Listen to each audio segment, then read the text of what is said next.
Welcome back, college football and Hawkeye fans alike, to another episode of the Touchdown Black and Gold vlog, the channel where we cover all things college football across the entire college football landscape. I'm your host, Blair Parks. It's great to be back with you. Here we are. Today is Friday, the last day of July the 31st. So we are 5 weeks from tomorrow is the Labor Day opening weekend, and only 4 quick weeks away from the Week 0 kickoff across the pond in Dublin, Ireland, between TCU and North Carolina. I cannot wait. It's been a long off season, but I think you, all of my fellow college football brothers and sisters, are ready to get this season underway. And what I've got on tap for you today, as promised, if you watched my last episode, as far as when I broke down Iowa's 2026 regular season schedule, I broke it down from 12 to 1 based on the 3 I's, the intrigue, the interest, and the importance of those games. Please feel free to check that out. I think you will enjoy it. That today, I'm going to give you my rankings of the coaches on the hot seat entering the 2026 season. I'll be counting down from 6 to 1. So basically, the closer you are to numero uno, the hotter that seat's going to be, and the likelihood that you're going to be returning on the sideline next season in 27, very, very, more likely not going to happen. But hey, we've seen strange things happen. So before we go ahead and get into it, once again, thank you for your continued time, attention, and support, because without you, none of this is possible. This channel was created by the college football fan for the college football fan. So anything that you could do to support the channel, help it grow, is much appreciated. Please feel free, like, share, subscribe, rate, and as always, I always welcome and encourage your participation. I want to hear from you, the college football fan like myself, whether you root for the black and gold of Iowa or anybody else. Everyone is welcome here on the channel. A safe haven, a gathering place for all college football fans. All teams of fandom are welcome here. So please get involved, light up that comment section below, and I promise I will get back to each and every one of you much sooner than later via those comments. All right, so let's go ahead and get into my coaches on the hot seat rankings. Before I do 6 through 1, I'm going to give you my first 2 out. Coaches that I think I could have potentially put on my top 6, but they just missed the cut. All right, just so you kind of know where my mind was. And please, once again, let me know what you think about my list. Go ahead, comment. Do you think this person should have been higher or lower? Or hey, this coach should have been on your list, not this coach. Please, I want to hear anything and everything. Comment below. So my second coach out, and I can't believe this is where we are. I mean, it's a brand new day, a brand new age of college football with NIL, transfer portal. But my second coach out, Clemson head coach Dabo Swinney. I mean, here he is entering his 19th season there in Death Valley, and Clemson as the head coach. Overall, his record is 187-53, not too shabby at all. But he's also won 2 national championships. And I can't believe people are talking about, is this Dabo's last dance? Is this his last waltz there at Clemson? Yes, their record has faltered a little bit, but still, they have talent. They just haven't been able to put it together. I just can't believe a man with 2 natties, to his credit, is on the hot seat, to where people are questioning or thinking about potentially pushing him out. But I think this team will rebound well. I think they're not as talented as last year's team, which absolutely flopped as far as what the expectations were. I mean, yours truly, I had them going to the national championship game and losing. But I think this team this year is just better connected, and I think they will do enough to keep him safe. All right.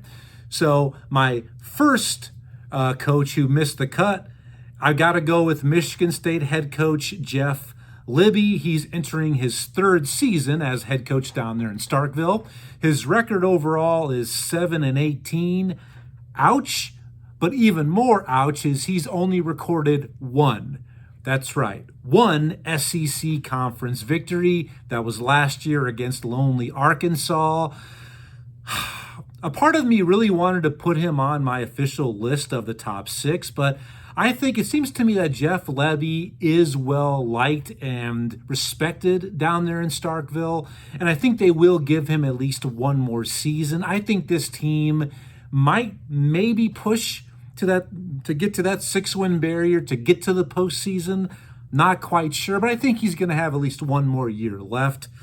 And quite frankly, we know Mississippi has a lot of football talent in high school. We know this, but quite frankly, I just don't think Mississippi State is a great job. You're always going to be in the shadow of Ole Miss. You're always going to be the little brother. So I think it's just a very difficult job to get consistent results.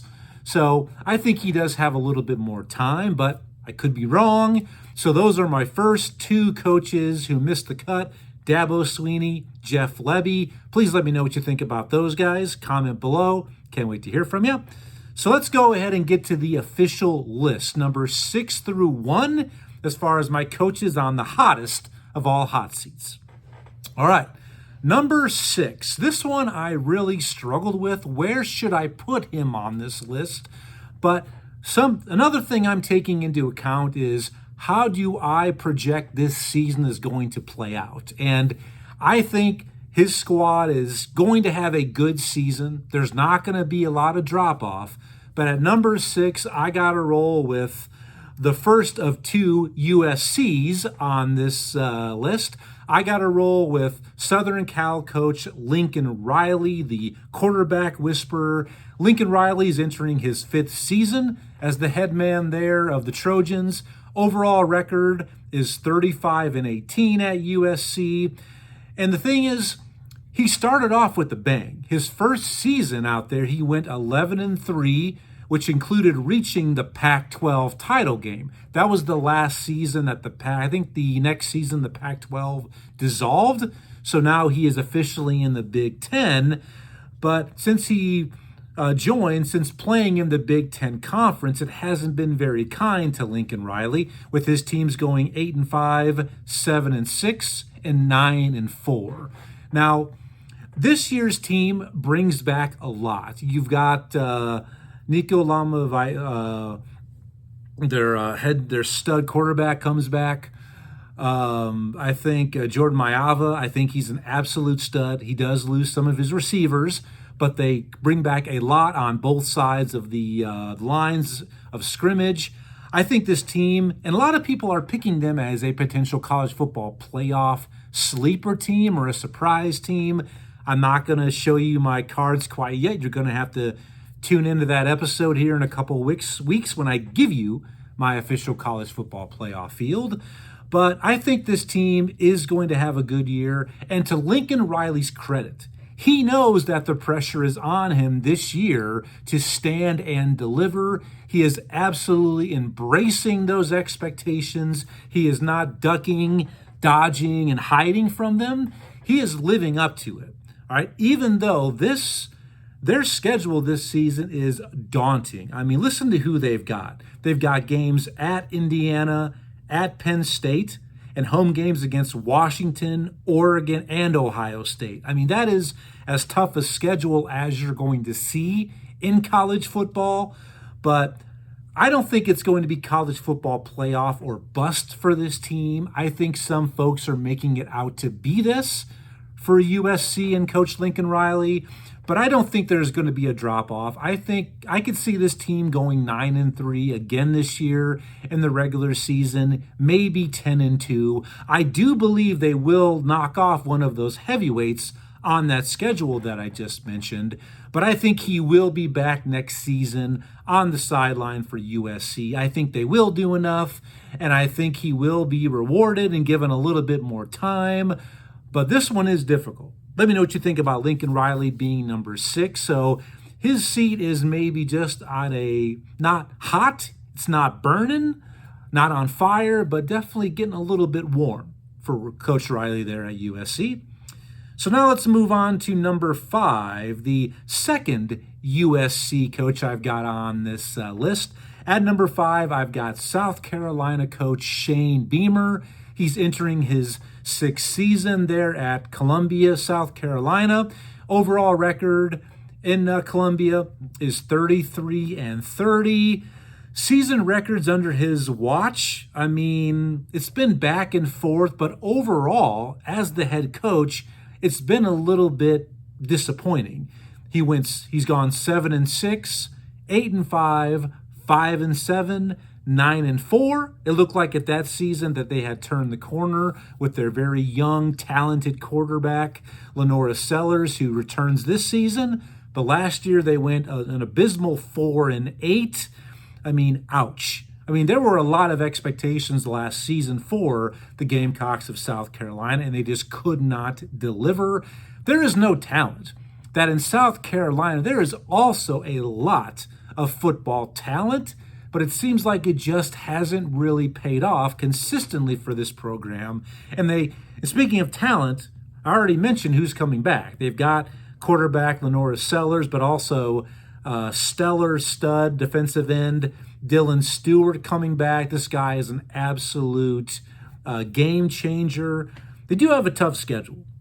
I mean, they've got games at the Swamp against Florida, at Alabama, and in Norman against Oklahoma, and they host both A&M and Georgia.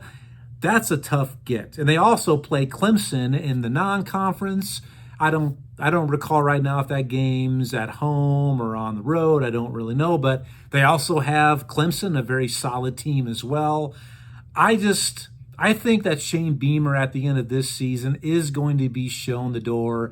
I don't think they're going to be able to do enough. I think he needs to go 8-4 to save his job there. I just don't see that happening. I mean, they've got a couple new coordinators there as well.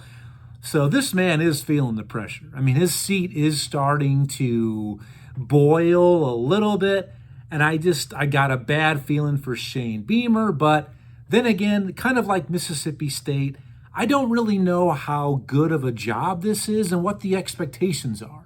I mean, fans, we always want more from our programs. I mean, we all know that, but I just don't know how attractive and appealing or the support among the NIL, the financial backing that South Carolina has. So if any Carolina fans are watching this, please let me know. I'd love to hear from you. Comment below.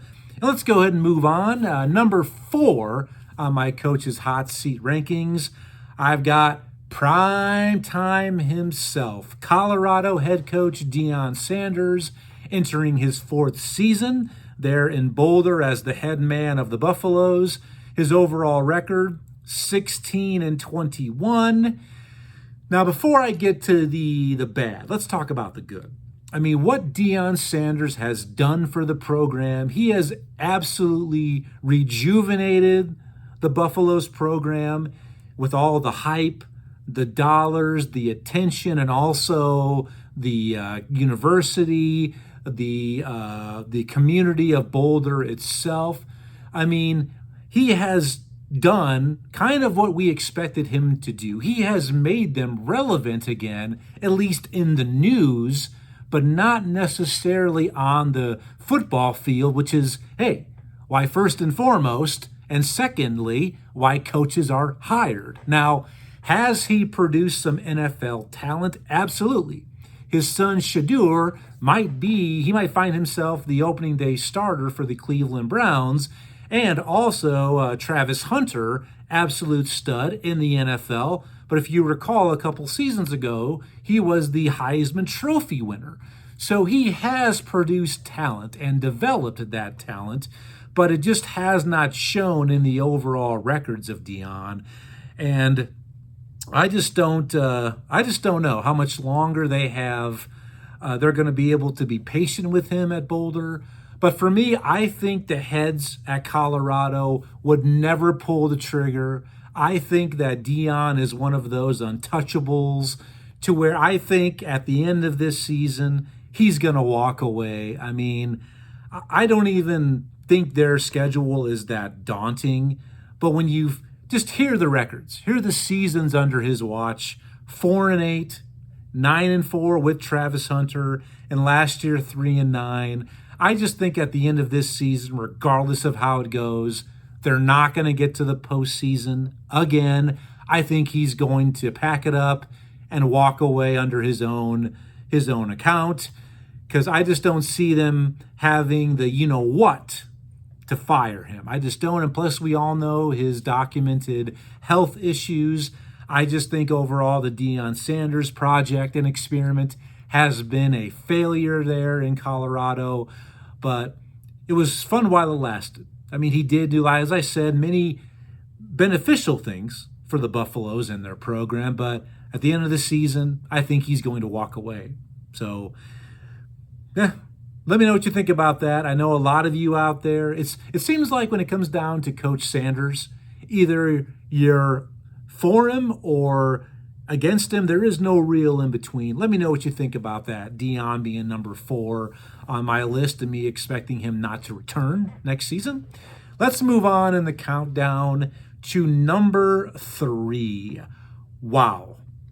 You talk about an absolute dumpster fire, and only after one season.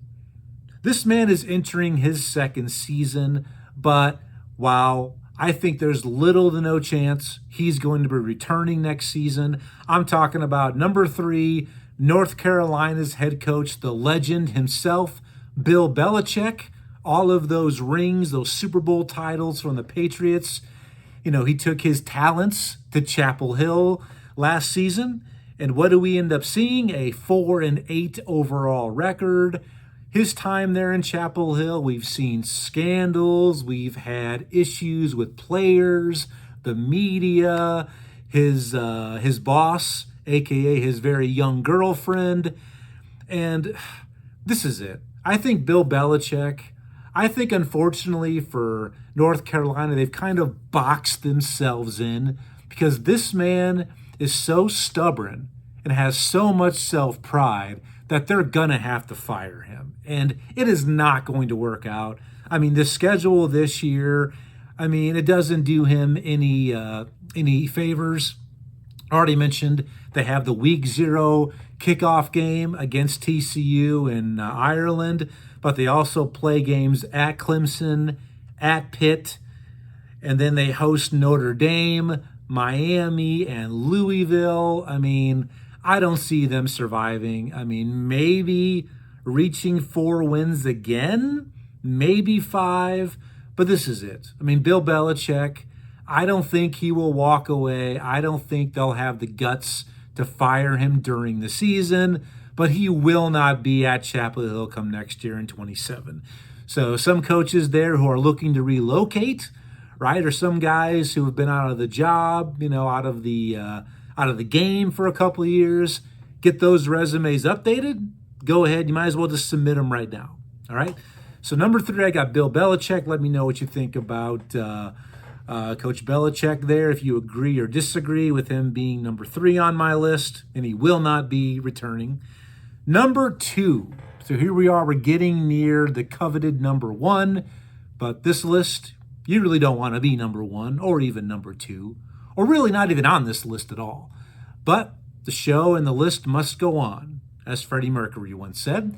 So number 2 on my list of the coaches' hot seat rankings, I've got Florida State head coach Mike Norvell. And I feel sorry for Coach Norvell. I loved this hire 6 years ago. Here he is entering his 7th year down there in Tallahassee. I think he is a great coach, but I think this was doomed to fail from the get-go, and I'll explain that more here very shortly. Entering his 7th season, his overall record at Florida State, 38-34. Since that 13-1 record of 2023, which a lot of people, that was still when we have the 4-team playoff. Remember, they went a perfect 13-0 in the regular season, but they were left out of the college football playoff due to their quarterback being injured with 2 games left in the regular season. And since then, they've gone 2-10 and 5-7. So I think the heat is on. The heat is on for Coach Norvell down there at Florida State. And that 13-1 snub job, I mean, I said this all those seasons ago here on the channel, that when we had the 4-team playoff, it really came down to, what do you covet the most? Do you want to get the 4 best teams or the 4 most deserving teams? That's what the conundrum was. And there was no doubt that from a deserving standpoint, Florida State that season deserved to get into the playoff. Absolutely. Going perfect. But their last 3 games, they absolutely limped to the finish line. They did not look good. So at that point, were they one of the 4 best teams in the nation? Absolutely not. So I feel their pain. But I think at that time, I'm still kind of torn on that. Did they make the right decision? I think so, but I also think not. Please let me know what you think about that. I know Florida State fans, I hate to reopen the wound and pour more salt in there. But so here's the thing. I do not think Coach Norvell is going to survive even the season. I think he will be dismissed sometime during the 26th season. The schedule, it's daunting. It's challenging. They're at Alabama, at Miami, at Louisville, and I think those are the 2 best teams in the ACC. They have home games against SMU, who I think is the 3rd best team in the ACC, against Clemson, and against arch rival Florida. I do not see him lasting the entire season. Once again, hey, coach is looking for work to get back in the game or relocate. Get those resumes going. Call your agents right now. Get them on the phone. Get that representation. Get that money. Get those big bucks. That this was doomed to fail from the get-go, because he is going to unfortunately join former coach Willie Taggart as the next victim of the real problem at Florida State, which is their culture problem there in Tallahassee. It has never been fixed. I think hopefully it's been addressed, but maybe not even addressed since the former coach Jimbo Fisher, the biggest fraud in all of college football. I mean, he let the culture in that program just rot. I told you before here on this channel, all he told his players during his time there, I don't care about your grades. I don't necessarily care what sort of member of the community you are or how you represent us. Just stay, just stay eligible. That's it. And it's known that at the very end, when he saw what was coming with recruiting dropping off and the pressure was starting to mount, he basically was looking for another job, basically just stopped recruiting, stopped coaching, and then left basically in the middle of the night for that big check there at Texas A&M. And we all know how that played out. I just think there is a hidden, just a culture issue that is just lingering in that locker room. And it needs to be addressed. And unfortunately, Mike Norvell's going to pay the price for it. I think the fans are fed up. I think the administration is fed up. And I think he will be gone during the season. So happy trails, Coach Norvell. But I do think he will get a job because I think he is a good coach. There's no doubt about that. He's a good X's and O's guy. All right? So here we are. The moment you've all been waiting for. Who is my number 1? My coach on the hottest of all hot seats. He is burning. This to me was a slam dunk. This was an easy call. I think I actually had him number 1 last season, but just because of an 11th hour Hail Mary from his AD, who is no longer there. So I've got to go with Wisconsin head coach Luke Fickell. I mean, entering his 4th season up there in Madison, his overall record is 17-21. It's been an absolute disaster in Madison since his hiring. I mean, the season record since he's been the head coach there of the Badgers, they've gone 7-6, 5-7, and 4-8. Now, that all isn't on him. I mean, a lot of that does to, since he took over there, he has had nothing but constant quarterback injuries. Every quarterback he's brought in, and yep, he played the transfer portal yet again this offseason. He really hasn't recruited or developed somebody in-house. Each and every one of his quarterbacks have ended up injured very early in the season.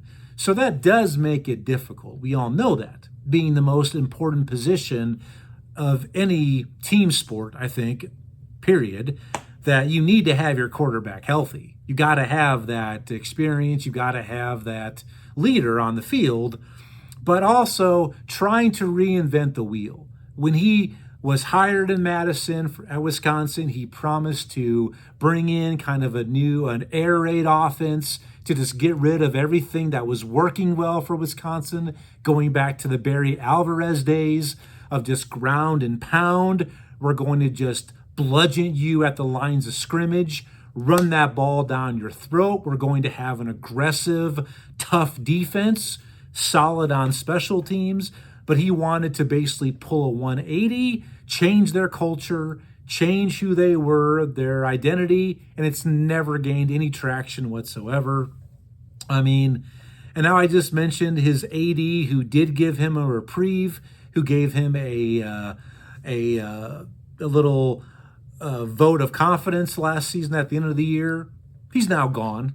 There's the new AD in Madison at the university, and even though this year's schedule is a lot softer. I mean, and the last couple of years, their schedule has been arguably the most difficult in college football. And then when you add those quarterback injuries, it's just been a recipe for disaster. But this year's schedule, I mean, I'm not going to tell you who they play, but listen to who Wisconsin doesn't play this year. They don't play Indiana. They don't play Ohio State. They don't play Oregon, USC, or Michigan. So even though it is a much softer schedule, I still just think he's dead man walking. Luke Fickell's playing with house money. Even if they go 8-4, I don't think that's going to be enough. I think the natives there in Madison, they're tired of this. I think their voices have been expressed. It's been heard. So Luke Fickell, bon voyage. It's been good knowing you. And I'm not trying to rub this in. I said 4 years ago that I thought that was the best hire of that offseason.